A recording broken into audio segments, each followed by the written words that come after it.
Bung. I only feed my dogs like a pet food. Organic, you know? I'm not trying to put anything into my dogs that I don't put into myself. No Diddy, okay? I want my dogs to live as long as I live. For real.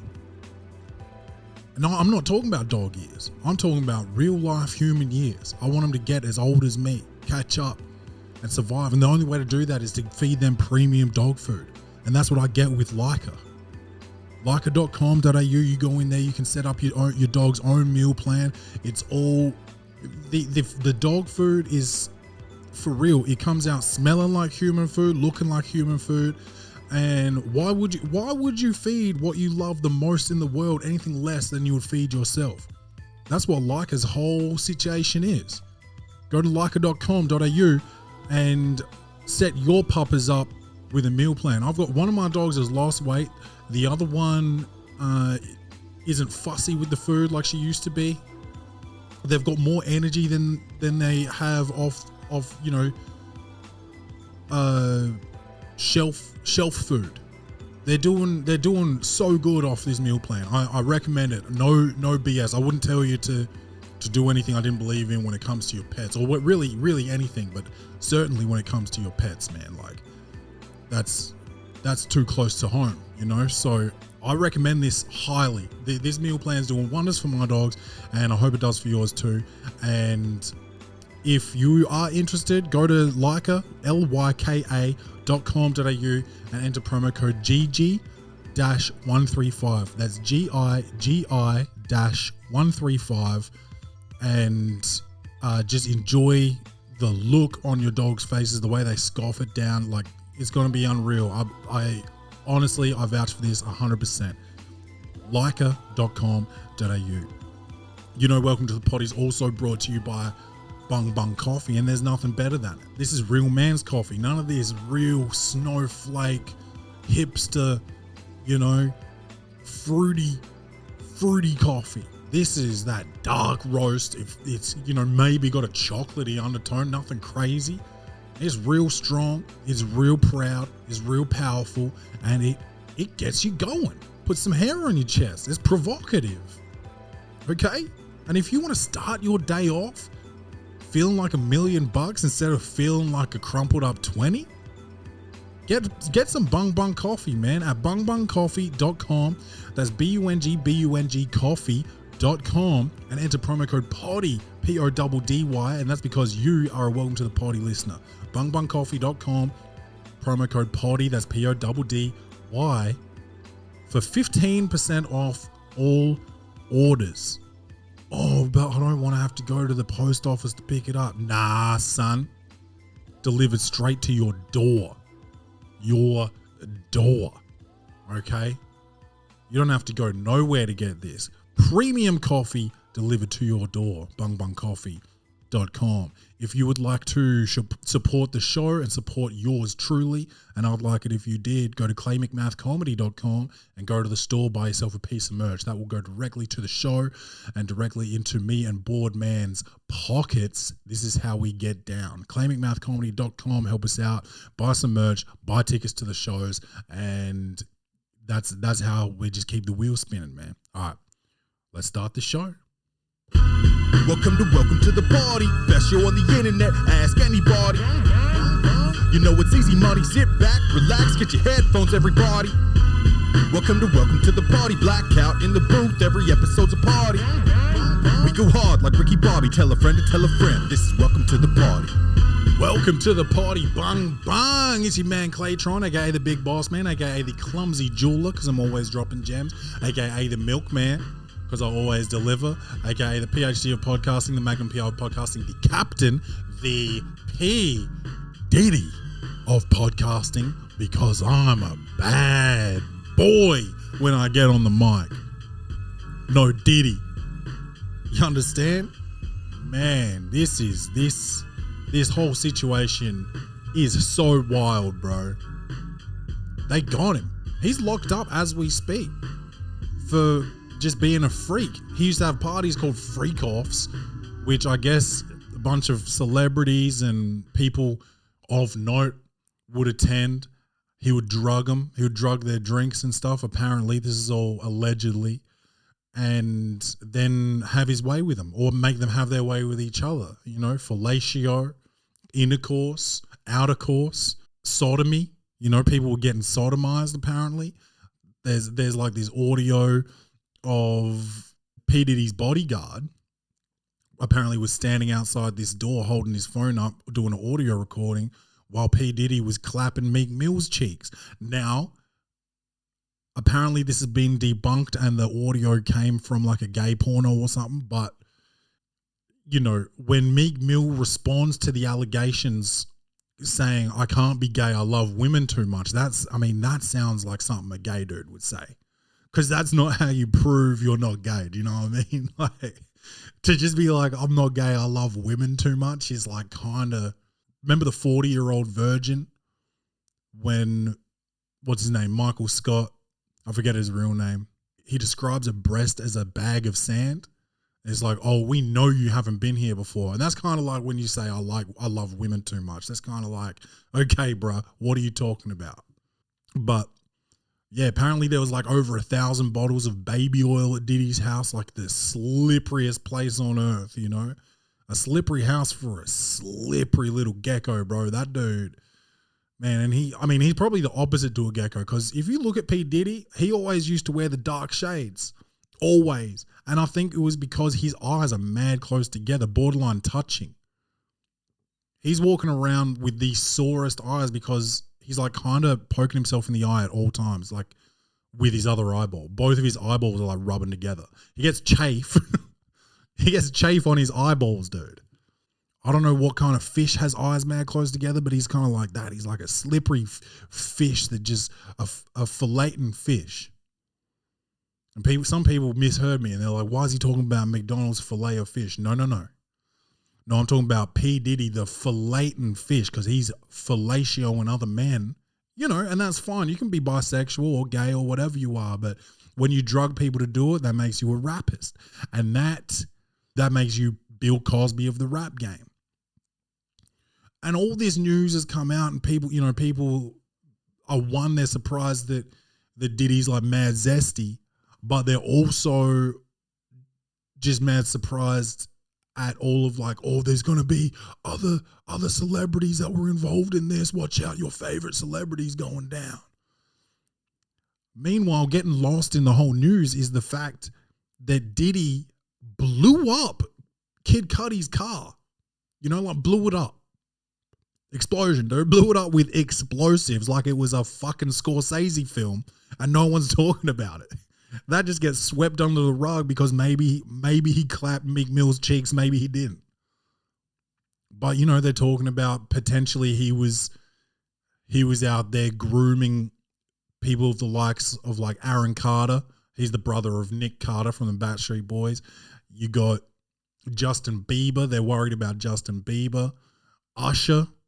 They're worried that he, you know, groomed Usher, but then like turned Usher into a groomer or something, man.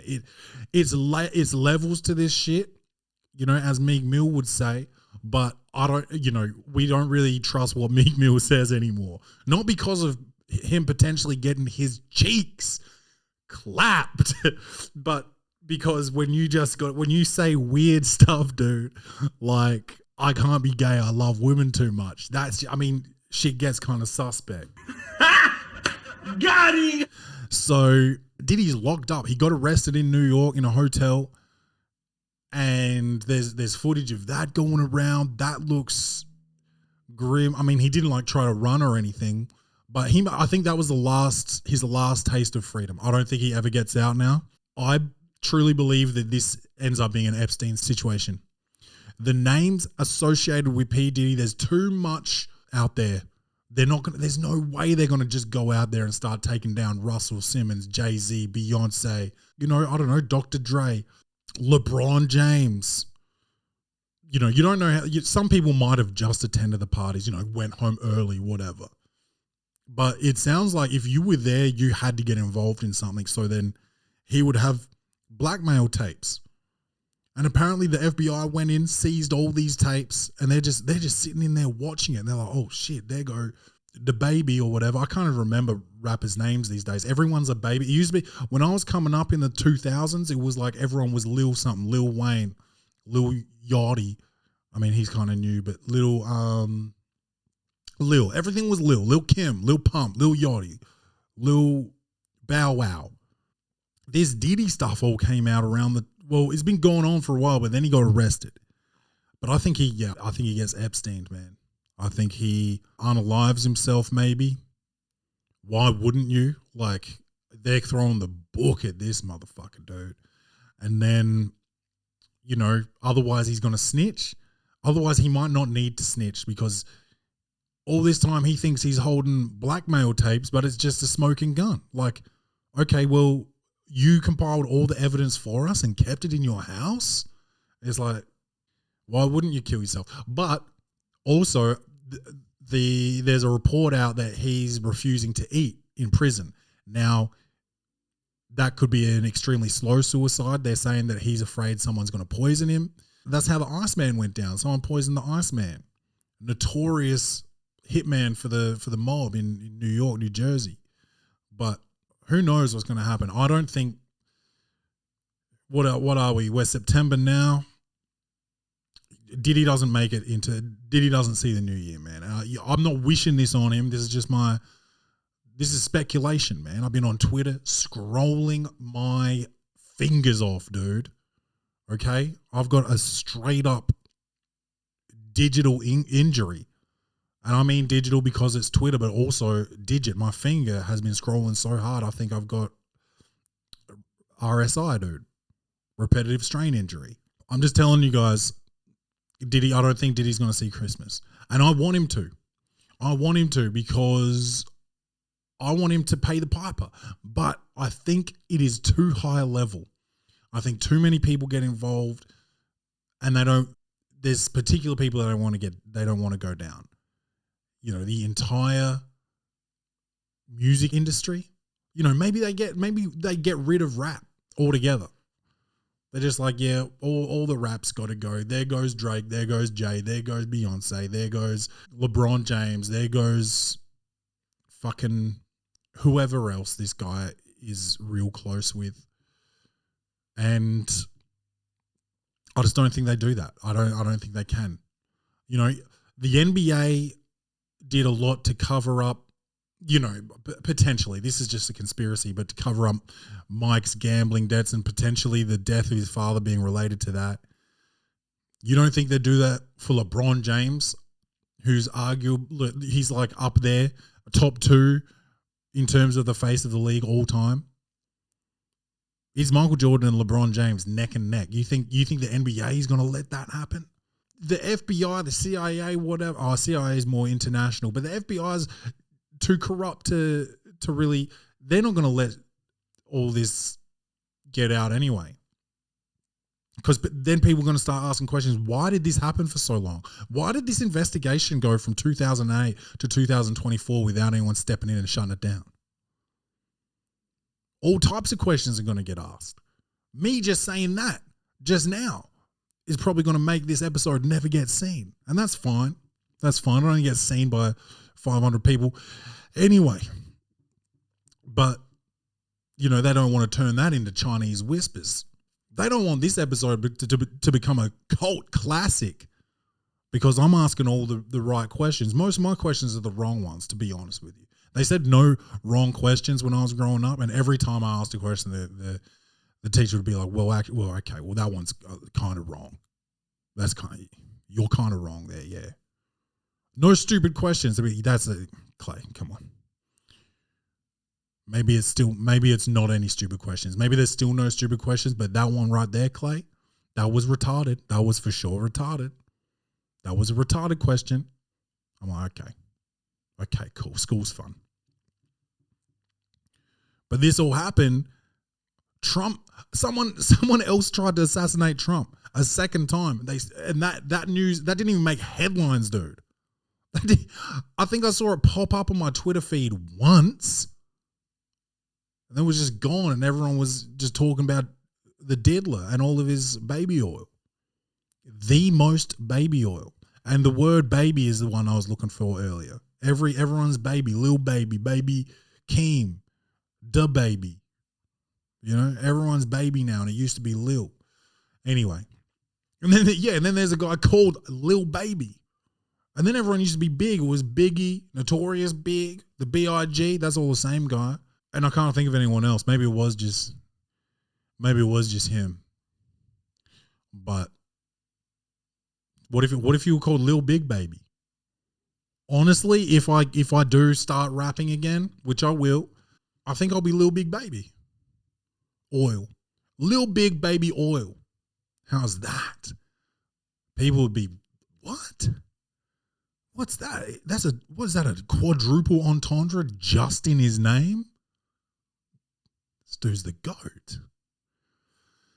And, you know, it's hard to be the GOAT, but sometimes I just come up with genius ideas on the fly like that, and I can't help it. But yeah, they tried to kill Trump again, dude. No one even knows that. He was out playing golf.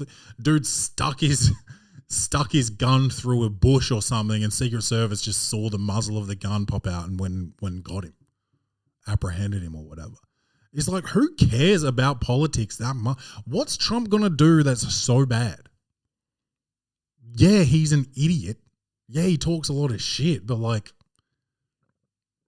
truly, what is he gonna do that is just like worth killing him? You know? It's wild. It's wild. I don't know what. For me to agree with an assassination, I don't know what the motherfucker would have to be doing. It'd have to be some pretty foul shit like child slavery, child soldiers, any type of slavery. Yeah, I don't know. Assassination's crazy, dude. Like, you really care. The guy probably thinks he's a patriot too. He thinks he's doing it for his country. He really thinks probably that like that was necessary for the United States to, you know, continue to be the land of the free or whatever. All men are created equal, liberty, justice for all, you know, whatever the fuck the Declaration of Independence says. God, that country. Some people were saying that the United States is like a third world country, and that is an exaggeration. But it is no longer the powerhouse it used to be, and it is a bit of a disaster, dude, honestly. You had an actual person with dementia running the country, dude. Okay, Clay, what about how you had 3 prime ministers in about 3 weeks just because people started like ousting people? Yeah, okay, ours is a joke too, but guess what? Most people have a house. Dude, the homeless problem in the United States right now? Are you kidding me?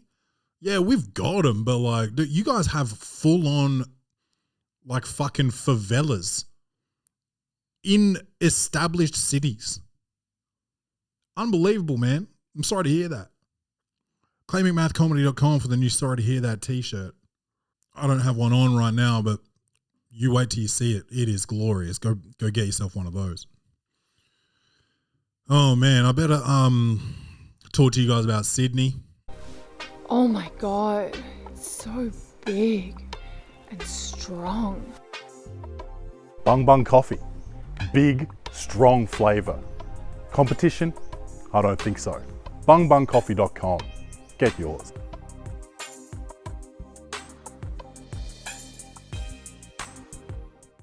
I was in Sydney last week for Sydney Fringe, running my new show In Over My Head for the first time. It was the first time I'd run this hour. I did 3 nights. I'll tell you this first up. The show from night 1 to night 3 improved, I don't know, 200%. It was so good to just go and get it out of my body, listen to it, make some changes, you know, talk about it. I feel really good about the show. It's headed in the right direction. I can't wait for everyone to see it. And I know that everyone hasn't seen it yet because fuck all people came out in Sydney. Okay. And in case they are following me or have found my podcast, I want to thank each and all of you individually. And it wouldn't take much time out of the podcast to thank you all by name if I knew them. Okay. I would do that. But on the first night, I had this couple in, and that was it. Okay. Now, I don't know if they were friends, if they were dating or whatever, but They were man supportive. I panicked a bit at the start because no one was there. Forgot my second joke. Went and read my notes, and the dude was like, "Dude, just bring your table closer. Like, check your notes. Don't worry about us, man." So like, just super supportive and friendly. It was so intimate that we were like talking during the show. We were like talking back and forth. Some of my stories would like trigger a response in them to want to tell a story. I'd be like, "Hey, hold up. This is my show here." But no, they were perfect. If I had a room full of them, I mean, unbelievable. The next night, I have 2 again, dude, and they're both trans. And look, nothing against trans, but I've got a trans joke. And I don't have the sack yet to just do that joke directly to them. One, it's not the most well-written bit. It's just like a bit of a throwaway line. So I didn't say it.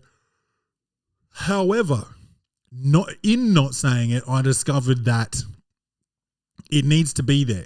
It is a good little bridge in the joke. It is a good tag and keeps the joke moving. And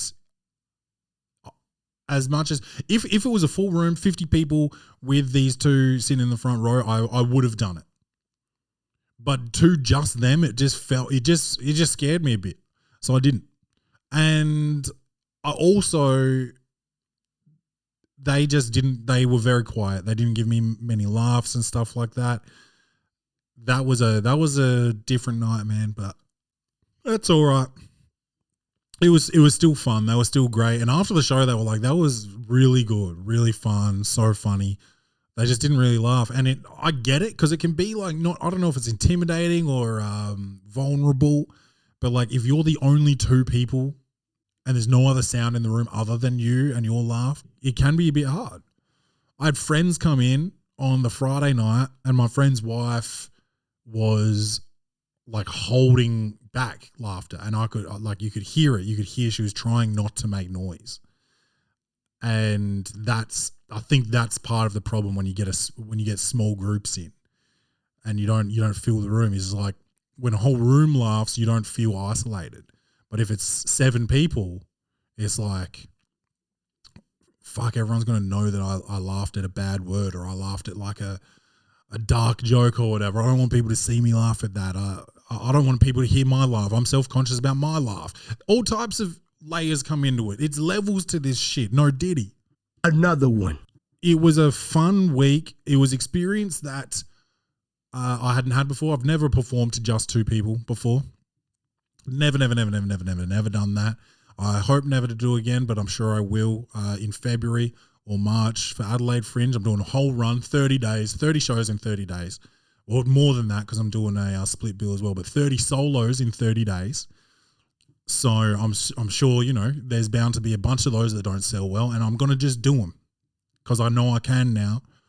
And yeah, it gave me more confidence. I felt more I'm getting more comfortable on stage. It was cool. I didn't get like down about it because it didn't feel like a bomb. It felt like people didn't want to laugh, not that they didn't find it funny, if that makes sense. So I didn't take it personal, if that makes sense. I didn't feel like my jokes that I wrote were pieces of shit. I just felt like the circumstances didn't really make for a great response in the crowd. So as far as the show went, I thought it went really well. I thought it developed over the course of the three shows. It's definitely headed in the right direction. I'm really excited to where it's going to go. And I think the finished product could really be something special, man. So when you see In Over My Head come to your town, make sure you go see it because it's going to be good. I can tell you that. Sydney's cool. I haven't spent like a lot of time in Sydney, but I went to a lot of breweries, a lot of cafes. I went and played the pokies at one place. Dude, they're still doing cigarettes in the pokies, dude. There's fucking ashtrays next to every machine and motherfuckers are allowed to light up ciggies in the pokies or in the gaming room, dude. Woo! Dude, I don't even smoke and I just thought that was elite. I just thought that was so fire, bro. That brought me back. I remember I went and watched the Tyson fight. Mike Tyson versus Evander Holyfield with my dad at the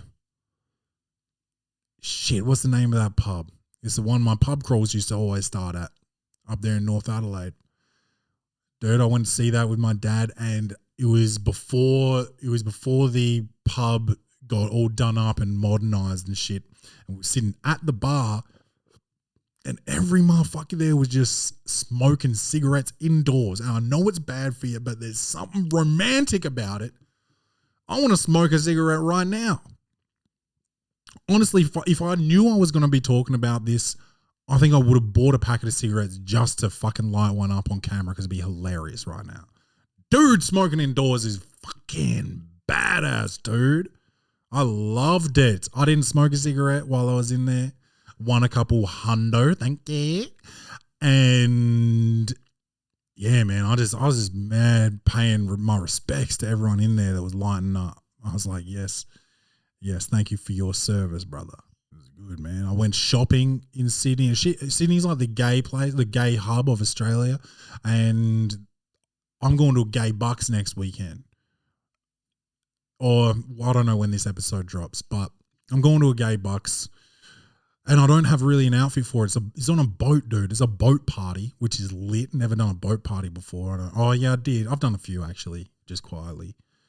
In like Boston Harbour and all that, whatever. But I've got this boat party in Sydney Harbour next week, or whenever. I don't know. At some stage, I don't know when this podcast drops, but I told this dude who was obviously gay. He was wearing like a mesh singlet.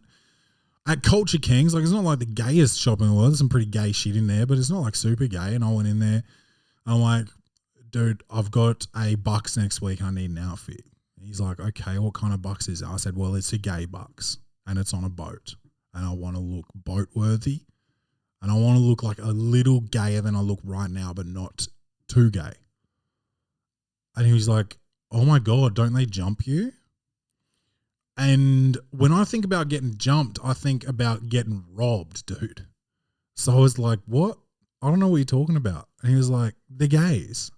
I was like, oh, like, do they want to fuck me?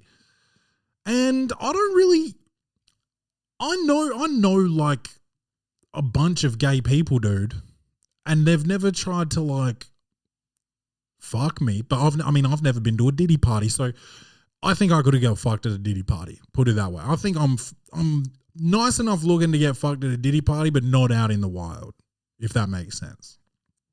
Because apparently one of the coolest things a gay person can do is turn a straight guy. And if I was good looking enough, I would expect that someone would have attempted to do that to me before. But that's not even once has a gay person quote unquote jumped me. But that was pretty nice of that guy to kind of say that. Maybe he was trying to jump me. I don't know. But he helped me out, man. He put me in the gayest fucking, what are they called? Like a matching suit, like a shirt and shorts matching with like roses and shit on it. And I was like, one, this fits too tight. And I'm kind of fat, bro. Don't know if you saw that. And two, this is a little zestier than I want it to be. And he's like, all right, check this out. Show me this. And I was like, nah, too much. I need to do less but do more at the same time. Do you understand what I'm saying? He's like, yeah. And he showed me some pants. I sent some pictures of the pants to Rach. She was like, no go. Okay. I found some t-shirts and a jacket, got those, and some socks and some shoes, man. Honestly, I didn't get anything the gay guy picked out, but he was very helpful still. And I did like all of the pants that he chose. I would have worn all of them, and Rach said no to all of them. So, and one of them I really liked and I should have got, and I didn't. Ended up going to Lululemon and getting some pants. Didn't know they did men's stuff. And honestly, I think even if they didn't do men's stuff, I would have got some of those yoga pants because I don't know what they do. They're like Spanx, I guess. Shout out to Kim Kardashian. They just suck everything in. No Diddy. Another one. If I wore some of those yoga pants, especially the ones that like scrunch in the back and like give you like a wedgie and a fake good ass. Dude, you don't need to go get BBLs. Also, BBLs are kind of over. All you bitches look retarded. You got skinny legs and fat butts. You actually don't look right. You actually look mad unhealthy. You look like you got like lupus or something, but just in your cheeks. It's not dope. It's not dope anymore. We've passed it. Dudes are off it. Dudes are going back to natty girls. I don't know what you bitches are going to do because you look crazy. Some of them are out here campaigning for wider fucking plane seats. It's like, bitch, you're 5'3". You had the life. You had leg room in planes, and now your ass is too fat to sit in it. Dude, no matter how skinny I am, my knees are fucking touching the tray table. That's not dope. I was on Jetstar on the way back, and I've talked about Jetstar before on this podcast and got some backlash, but I will reiterate right now that Jetstar is the shittiest airline you can get in Australia. It is a fucking it's a slum flying through the air. Honestly, it is basically just transporting homeless people from fucking bin to bin. Okay? Last time I said it was a flying turd, and it still is that. It still is that. I was in economy, okay? Couldn't fit my knees in there. The fucking air hostess says, you should really book exit rows. Oh, okay. Because I'm tall, I need to pay extra fucking money? Nah, man, you give me an exit row. I can see who's sitting up in the motherfucker right now. He's 75 years old. He can't open the door. Get him out of there. They actually moved me to business class, which, funnily enough, is the same size as economy class in Qantas. So on the way over, I flew Qantas. I was in economy, and my knees just fucking fit in. Because these flights were full, so I actually couldn't buy an exit row as much as I would like to. It wasn't even about the money. They were already taken. But it shouldn't be my prerogative. I should not have to pay for an exit row if I don't fit. Now, if you're a big fat fuck, that's your problem. You got to eat less, okay? It's not about your metabolism. You eat fried chicken 3 times a day. Me, I'm tall. I can't change that. Yeah, I'm a bit chubby, but I can still fit in one seat. Okay? You go get a BBL, you go fucking mutate yourself for the gram, and you want 2 seats for the price of 1? Nah, bitch. We're not even about that BBL life anymore. Sort it out. God damn, the lips too. You look like clowns. Not into it. We're into natural bitches again, dude. Let's go. Shout out to my boo, my whiz, my life, my earth, Rachel. The natty Rachel, man. Au natural. That's French for natty. Honestly, I really got fired up just then. I don't remember what I was talking about, so let's get into Closure Views, man. Comedy, action, horror. Will this movie win an Oscar? Set design, directing, acting like Ting or costumes. This segment is Closure Reviews. All right, incoming on Netflix is pretty new. A hilarious comedy about 4 awkward freshmen trying to navigate their first high school party. So, yeah, man, these kids first week of high school, and they want to use it as a fresh start. Oh man, I was a loser in grade school, and I can rebrand myself. I can be the dude. I can be the party dude. I don't have to be scared anymore. I don't have to be a fucking muso nerd bitch anymore. All these kids, these 4 kids, are just obsessed with their rebrand going into into high school. I remember my first day of high school, man. Because in Australia, you don't have like winter really. The first day of high school is usually like just coming out of summer, and even might still be summer. So we all met on the front oval of the school, all the year 8s or freshmen.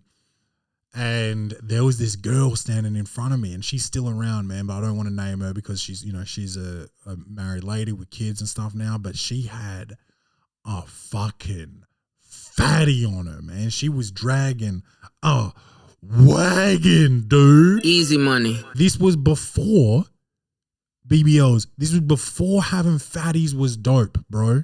She was ahead of the game, and she was natural, so she didn't really have a choice to be. But like, this was back when it was still boobs, it was still Pam Anderson, and like, who gives a fuck about what the back of her looks like? Because look at the fucking front.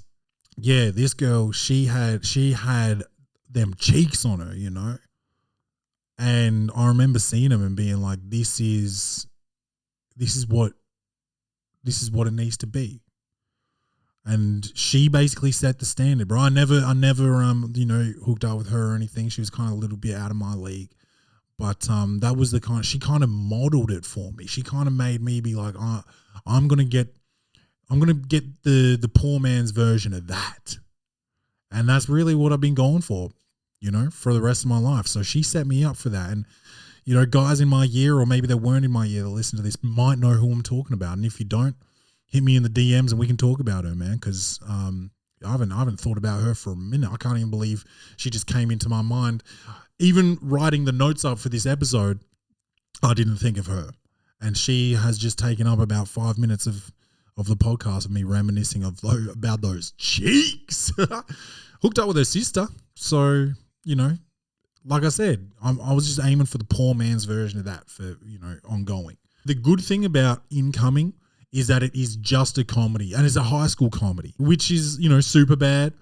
But this is an R-rated film, and they wrote it in a way where, you know, just some of the stuff coming out of the mouths of kids, no Diddy, it just makes it like a little bit funnier because they are kind of innocent. Even though they're like 13 years old or whatever, the innocence of them, or maybe 14, the innocence of them at that age saying some of the shit they're saying is really fun. And it just adds a level of comedy to it, to the way they're talking. The movie just kind of revolves around this party, and this party's my chance to, you know, do this, be cool, meet this person, get in with this group. Now, I don't remember my first high school party, but one of the earliest parties I remember was at my boy Ricey's place. Shout out to Ricey, friend of the show, free Ricey. He is free, but, you know, sometimes you just got to say free Ricey. He used to throw these bangers, man. I don't know how he used to get everyone to come. Maybe he should be my publicist or whatever for Cold Blooded Comedy, or for Claiming Math Comedy even. But he used to just throw these rages, and my parents wouldn't let me drink at the time. I didn't have an older brother. I didn't really know anyone of age. And someone bought me a fucking 6-pack of Han Premium Light. And I drank that and vomited, man. 6-pack of light beer made me vomit. I think that was my first drinking experience, other than like little sips I'd had of my parents' stuff growing up, like nothing crazy. But this was my first, like, let's have a bunch of this to myself. Threw up off a 6-pack of light beer. My boy Marty slept over that night, and I had some orange juice when I got home, and he goes, I told you not to have that juice. I don't know if it was the juice that did it, bro. I think I was faded off the light beer, off the LB, baby. But yeah, that was my first party. Didn't hook up with anyone. I was on crutches. I think I hurt my knee just before that.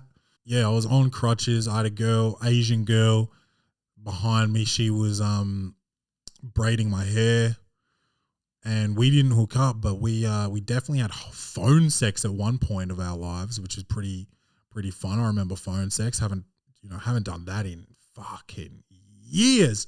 I think a little bit before I met Rach, I was in like a bit of a long distance relationship, and we did like a little bit of it, but we were seeing each other like every couple of weeks. So you can get through a couple of weeks without phone sex, man. But she braided my hair first, so that's, you know, what else happened to that shit? I don't really remember. I was blacked out off of the light beer, but I was sitting all night, and like, I think that sort of formed bad habits for me, maybe. Because that's all I do now is I sit. I don't mingle. I don't bounce around the party mingling. I sit. I post up, and that's all I did that night. And so I didn't talk to any hoes. I didn't talk to any bros really. I didn't make any new friends. I brought Martix along. Me and Martix was sitting there drinking, chilling, and some guys from basketball were there and stuff. So that was pretty gay, honestly. That was honestly, a bit of a Diddy moment for me. Easy money.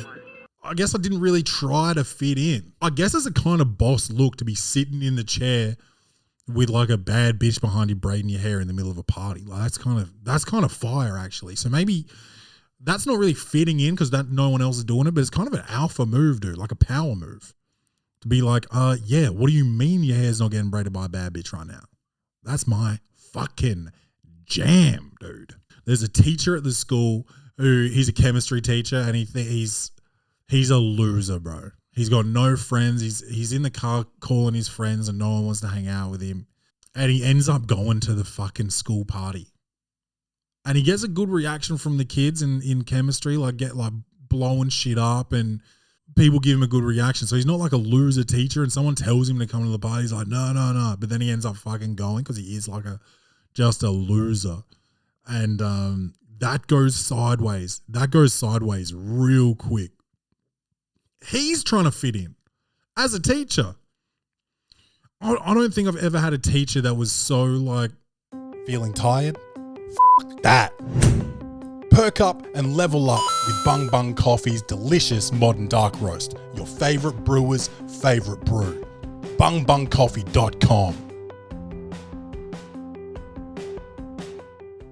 Trying to fit in with the students. Like, it's pretty wild to be doing shit like that. I mean, we had a teacher in high school. His nickname was Shifty. I won't give the rest of the name, but people know who I'm talking about. And I don't know if there was any evidence of him, going full Diddy on anybody, but yeah, we called him Shifty because he seemed like he enjoyed the company of young men. And that's really, I think, no, and women too. I think he was kind of like gross kind of to the girls as well. But I had a philosophy professor in college. I forget his name, but he was way out there. And he did think it was cool. I don't think he was trying to like come to parties or nothing like that, but he would bring his guitar to class and try and teach us about philosophy through song.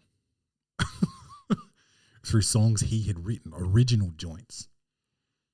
Talking about like Aristotle and Socrates and Plato and all of that.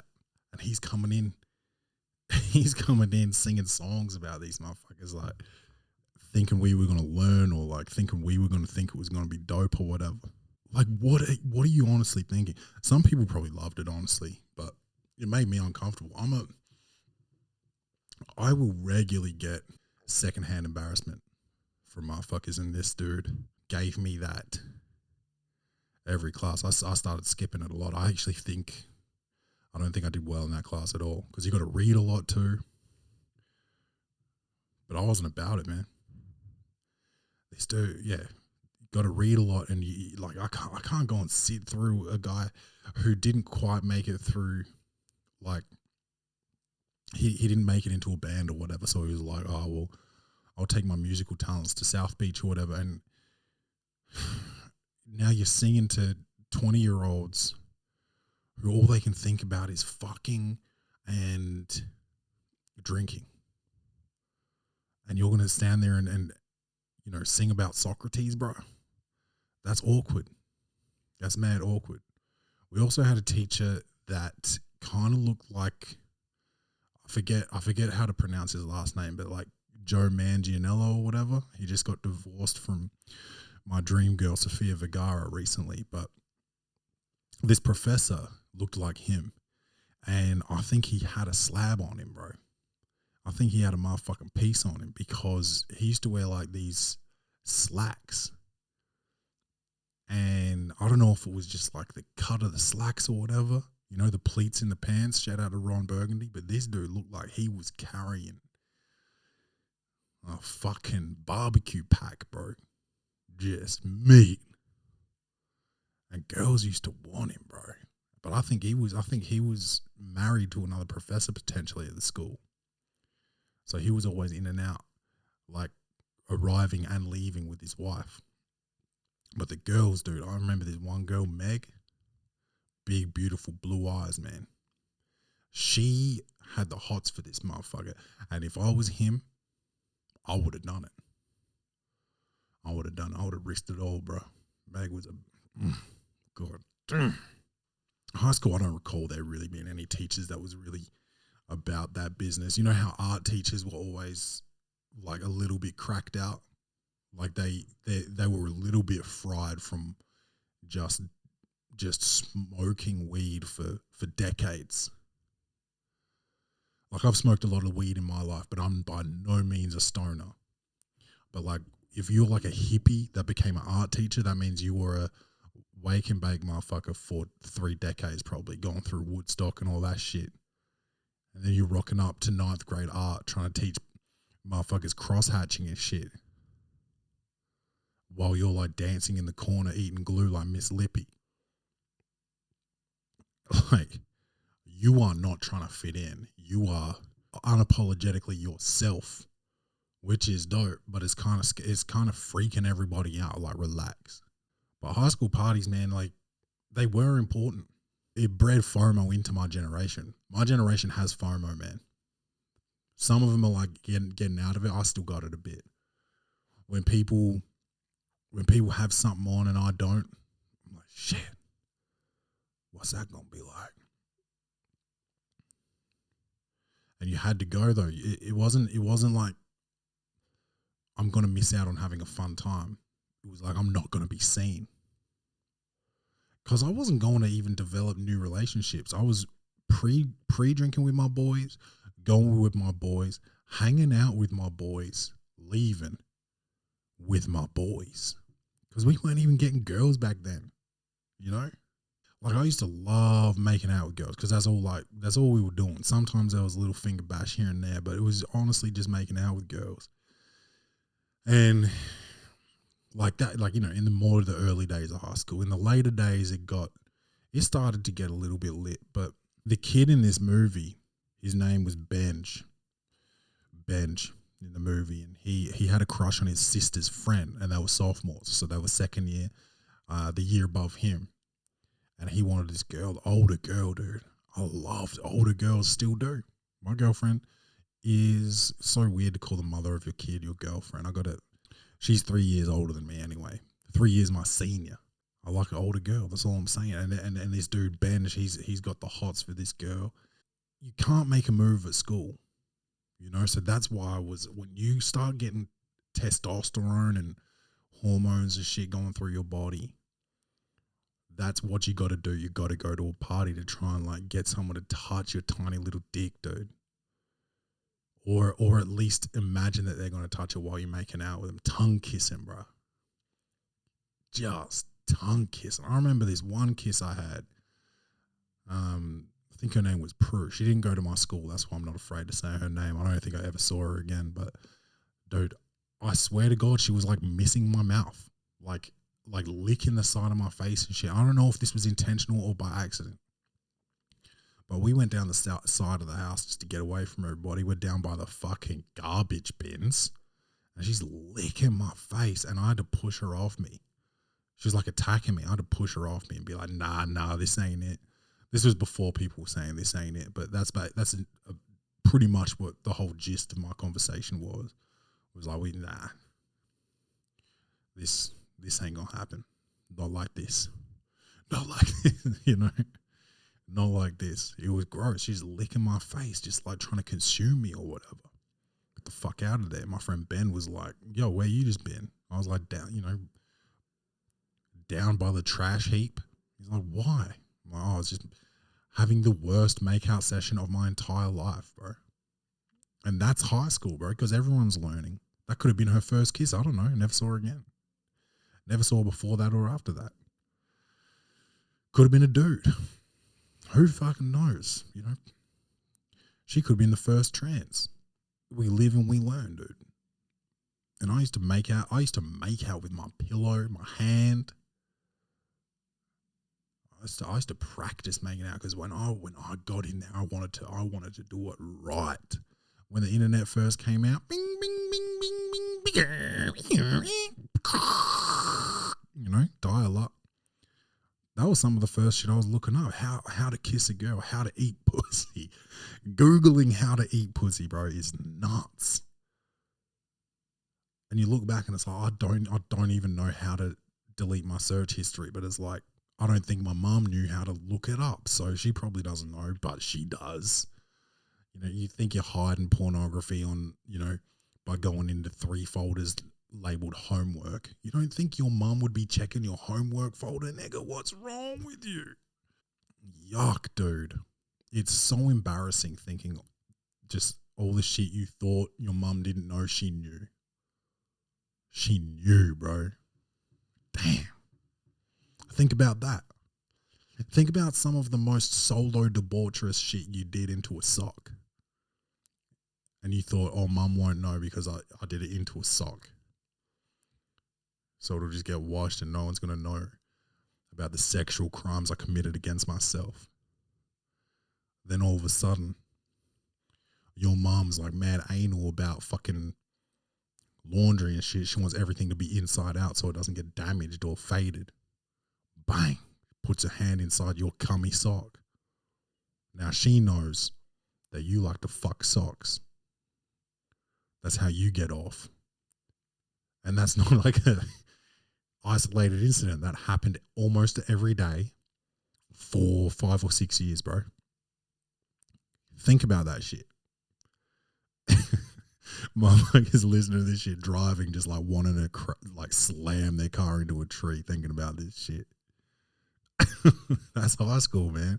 That's high school. You go to a party, you get no bitches, you go home horny because all the girls are dressed barely dressed, and for some reason looking grown as fuck. But then you look back at the pictures and they are just kids. Like, it's disgusting to look at. I look at some of the pictures from high school. You remember digital cameras? I don't even know. Some of you people listening to this probably don't even know what a digital camera is. This is before camera phones. People used to carry around an actual camera, bro. An actual camera to take photos. And you had to estimate a selfie. You would just turn the thing around and shoot and hope that you got everyone in it. And sometimes intentionally you would like make sure the fat chick didn't get in there. But you look back at some of those and it's just like these disgusting whores with fucking orange fake tan shit haircuts. And it's like, damn, I used to think they were the baddest bitches and they are sick, dude. But then you got that girl that was standing in front of me first day of 8th grade. Just like, look at the thickness on it. That's high school, bro. It's every day of high school. People are like, oh, it leads to your future. Make sure you get good grades. Fuck all that. Every day of high school is just training for the first time that you're actually going to lay some pipe. Lay some pipe. That's like a euphemism, but it sounds like you're doing something proper. But just remember that there are a lot of shitty tradies out there. So laying pipe doesn't necessarily mean that you're doing a good job, motherfucker. Dude, for the first probably 2 years that you were having sex, you were trash, not her. Okay? And oftentimes her, though. Dude, how about the girls that just lay there, bro? Boring. Dude, fucking snooze fest. If you were a movie, I'd walk out of you. Fuck are you doing? Just fucking laying there. God. I'm like jackrabbiting because I think the faster the better, you know, back then. I'm fucking putting in work. I'm laying pipe. You're just fucking laying there. She's like, she's probably trying not to cry because it hurts. So much friction down there. You're about to start a fucking fire.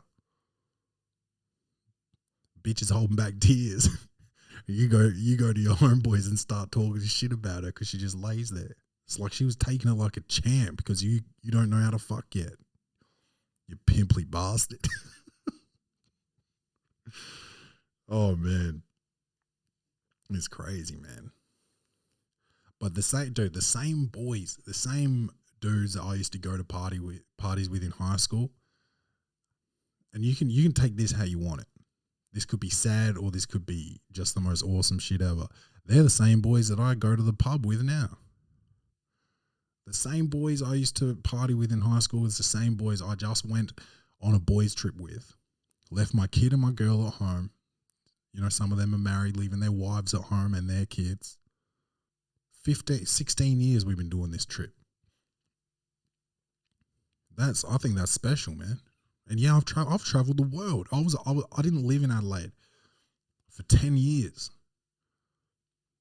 I went everywhere, not everywhere, but I went a lot of places, man. Dude, I was in Canberra,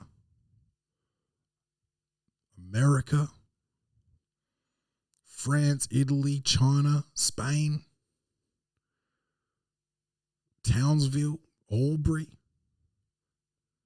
I was all over the place, man, before I came home. I come home and our relationship is gravy. We're back at it like a bad habit. And high school formed that. Going to these parties formed that. Getting into fights. There was fights. There was a fight scene in this movie. You know, kids moving fake drugs, and the dudes found out it was fake, came to the party, wanted to fight. And, you know, we got into fights. I wasn't at this fight, and I'm not making light of this situation. A guy at my school coward punched somebody and killed him and ended up going to prison. And he was one of these dickheads that would go out to all these parties and try and get into fights. It's like, you think you're dope, dude? You're getting by the way, you're getting no hoes. And that's probably why he was getting into fights.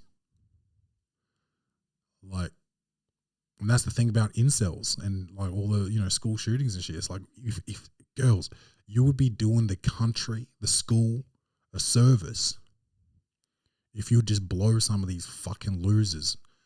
Like, sometimes just a bunch of hate and frustration just is released out of your fucking dick as soon as you nut, bro. And some of these motherfuckers don't get that opportunity. And beating off into a sock and having your mum fucking touch it is not doing you any favors either. You need a girl to suck it out of you sometimes. So think about that, ladies. We need your help. I mean, I didn't, you know. Shit. Man, I got a hand job from my friend's sister. She was a senior. I was a freshman, baby. What's up with that? First of all, what was her problem going for me? But also I looked older because I'm huge, but like I had a baby face. But I mean, I used to be cute though. I used to be cute. You might be able to tell, but I used to fucking be good looking, dude. And I wasn't charming either. I was a little awkward fucking loser, bro. I was drinking Woodstocks. Remember those? It's just like a pre-mixed drink, ready to drink, RTD, like a whiskey and Coke. And I was wasted, and I had a whiskey dick. She was jerking my limp dick, my little noodle, for fucking ages until it finally popped up.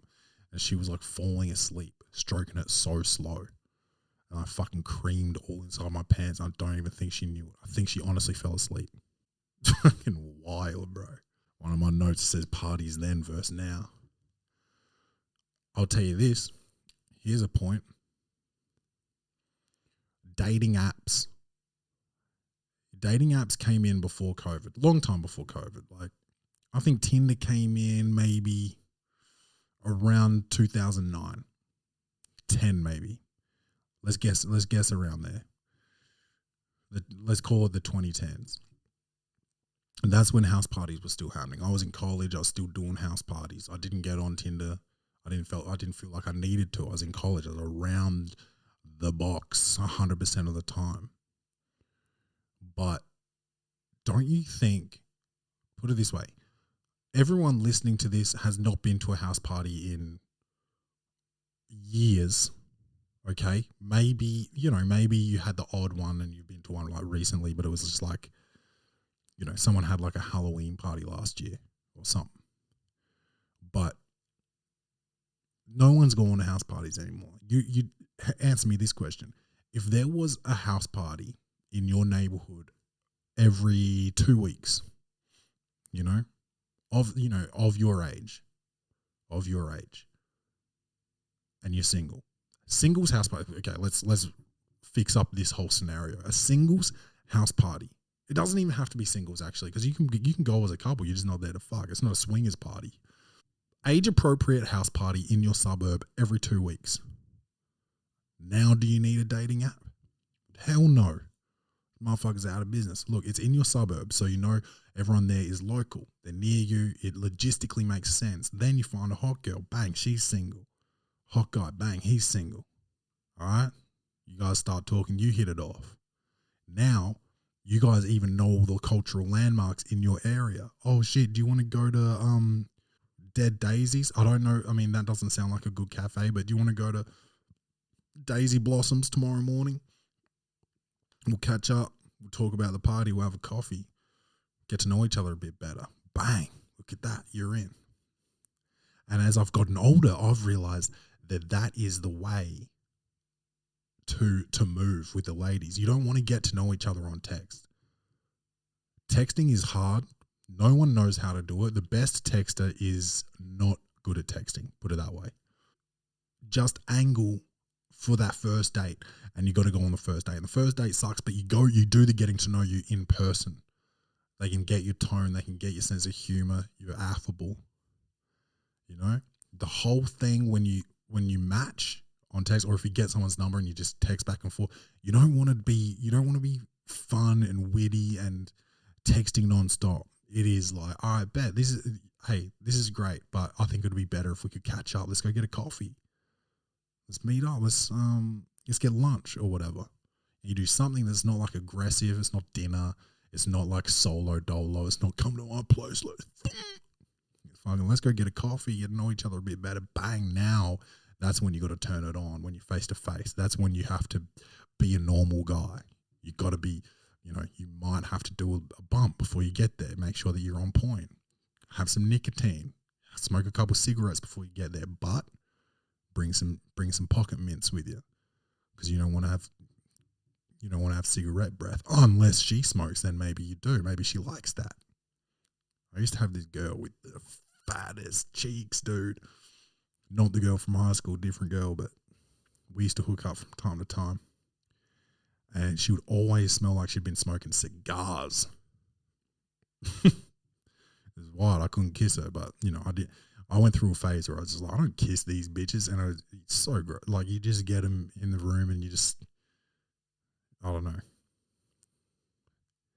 The foreplay was just like wild. Just no kissing. Just fucking. I'd prefer to kiss, man. But yeah, you're talking to a man that's in a loving relationship now. I suppose. Jesus. Reliving some of this shit is just so fucking sick. I just think there should be house parties.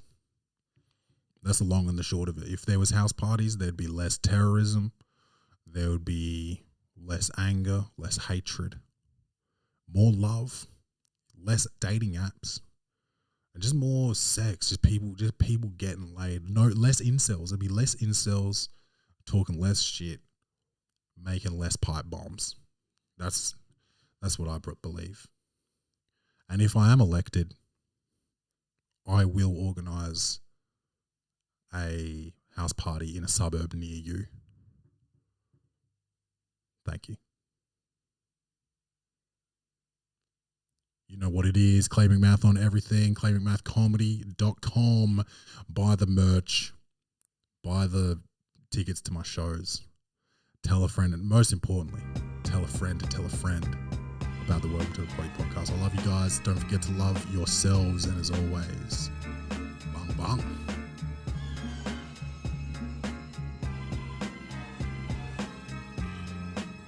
Hold that thought. The movie was a 5. It was a 5. It was a pretty easy watch. It was nothing special though. So